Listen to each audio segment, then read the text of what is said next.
ఒక్కసారి కొమ్మూరి గోల్డ్ కి కాల్ చేయండి. తాకట్లో ఉన్న మీ బంగారాన్ని విడిపించి మార్కెట్ ప్రైస్ కి వాళ్ళు కొనుక్కుని మిగతా డబ్బులు మీకు ఇచ్చేస్తారు. హలో అండి, అందరికీ నమస్కారం.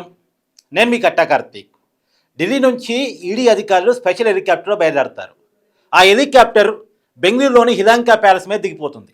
ఆ హెలికాప్టర్ నుంచి బయటకు వచ్చిన ఈడీ అధికారులు హిలాంకా ప్యాలెస్లోకి వెళ్ళి జగన్మోహన్ రెడ్డి గారి దగ్గరికి వెళ్ళి మిమ్మల్ని అదుపులో తీసుకుంటున్నాం, మీరు మాకు సహకరించాలి అని చెప్తారు.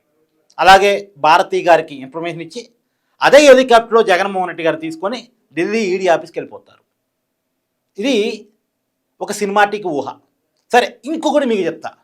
ఈడీ అధికారులు బై రోడ్డు ఒక్కసారిగా ఇలాంటి ప్యాలెస్లో దూసుకొస్తారు. గేట్లు మొత్తం తెరుచుకుంటాయి. అక్కడ ఉన్న సెక్యూరిటీ మొత్తం సెల్యూట్ కొడతారు. డైరెక్ట్గా ఇలాంక ప్యాలెస్లోకి ఈడీ అధికారులు చేరుకుంటారు. జగన్మోహన్ రెడ్డి గారిని అదుపులో తీసుకుంటున్నట్టుగా ప్రకటిస్తారు. భారతీ గారికి ఇన్ఫర్మేషన్ ఇచ్చి వాళ్ళ వెహికల్స్లో జగన్మోహన్ రెడ్డి గారిని లిఫ్ట్ చేసుకొని తీసుకుని వెళ్ళిపోతారు. ఈ రెండు ఊహలు ఒక్కసారి ఆలోచించండి. ఈ రెండు ఊహలకి కారణం విజయసాయిరెడ్డి గారు చేసిన ట్వీట్.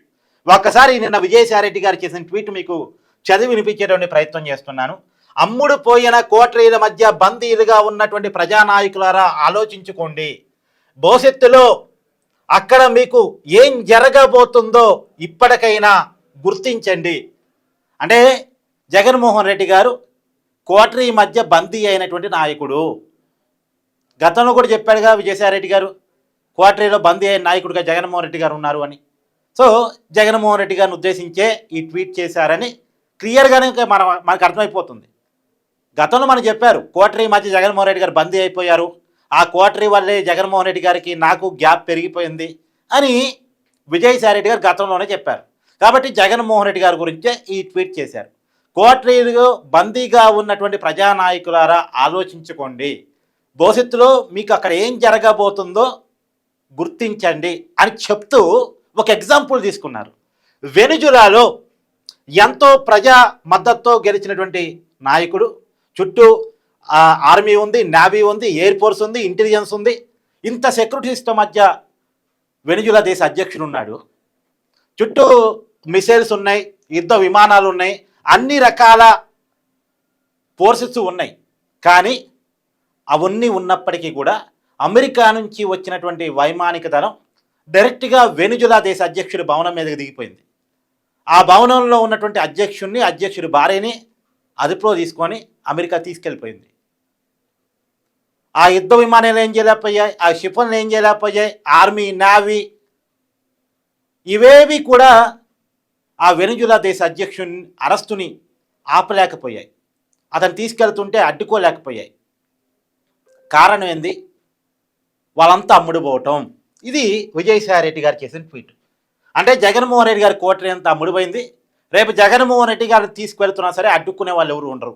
అవసరమైతే సెల్యూట్ కొట్టి స్వాగతం పలికి జగన్మోహన్ రెడ్డి గారిని అప్పచెప్తారు ఈడీ అధికారులకి.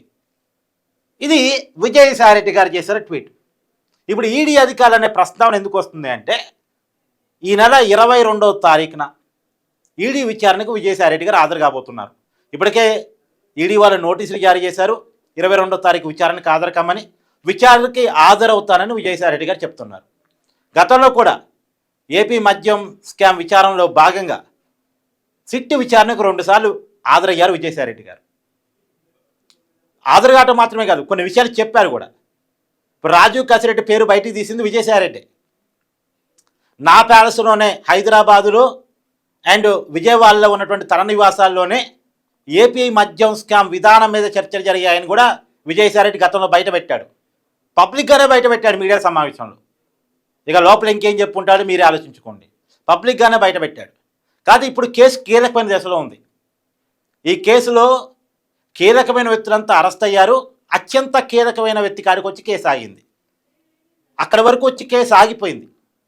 అంటే సిట్టు చేయగలిగినంత వరకు చేసింది. చెవిరెడ్డి గారిని అరెస్ట్ చేసింది, మిథున్ రెడ్డి గారిని అరెస్ట్ చేసింది, అంటే వైసీపీ కీలక నాయకులను అరెస్ట్ చేసింది.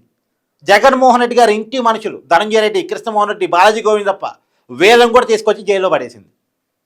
కాకపోతే అత్యంత కీలకమైన వ్యక్తి, అంతిమ లబ్ధిదారుగా చెప్పడుతున్న జగన్మోహన్ రెడ్డి గారు సిట్టు పట్టుకోలేదు. పట్టుకోపడానికి ఏంటంటే, సిట్టు కంటే ఈడీ చేత జగన్మోహన్ రెడ్డి గారిని లిఫ్ట్ చేయించాలనే ఆలోచన ఉన్నట్టుగా రాజకీయ వర్గాల్లో చర్చ అయితే ఉంది. మరి ఏం జరిగిందో చూడాలి. అయితే ఈ చర్చ ఉన్న సమయంలో ఈడీ అధికారులు జగన్మోహన్ రెడ్డి గారిని అదుపులో తీసుకునే అవకాశం ఉంది ఆంధ్రప్రదేశ్ లిక్కర్ స్కామ్లో.